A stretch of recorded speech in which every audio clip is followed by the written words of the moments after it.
All right, so I just finished walking to the bedroom and I went back to the living room and I'm walking to the dining room area, walking into the kitchen, and then I was like, you know what? I feel something in the washroom area. It just kind of creeps me out.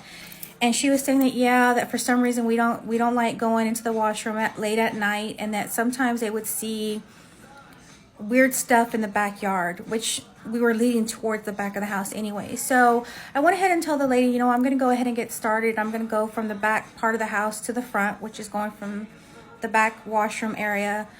And I started making my commands for that, whatever was there to leave in Jesus' name. And I'm just like saging around the house and throwing holy water around the house. And I'm just like, you know, envisioning white light being pushed out into the house, out to the back part of the house, out to the front part of the house. And I'm just making commands and commands. And then finally I'm like in the dining room area, back in the living room, moved back into the bedroom, which was the second room that I went into. And I'm saging and I'm making the commands. I'm asking that God and the angels go ahead and grab whatever entity or ghosts were there. I was asking that a portal of light would be open so that the archangels can go ahead and help retrieve any ghosts that did not get to be sent to the light the first time. Maybe they missed or whatever it was. And I was just kind of telling them it was okay for them to go into the light. You know, I'm just doing rescue mediumship here. I'm trying to make sure that all spirits that didn't get to cross over were finally being able to cross over this time, and that their loved ones are called in to come and bring them over to the other side.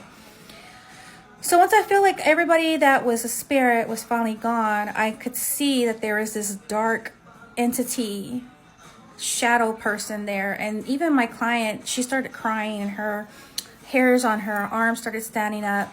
And I said, don't worry about it. So I started calling in 10,000 archangels, the warriors of light. And I'm just making these commands that whatever is in this house, whatever demonic presence needed to leave in Jesus' name. So I keep repeating it over and over and over again and over again until finally, out of nowhere, the front door, she had like a screen door, it flew wide open.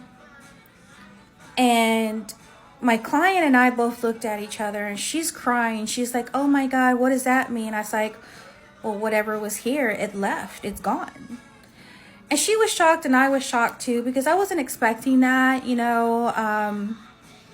I was just expecting it to leave, but it just pretty much showed that whatever it was left. So I did tell her that as I was walking out, I was going to go ahead and walk through the whole entire outside of perimeter of the house, just to kind of sage and create a strong protective barrier so that whatever left doesn't come back into the house.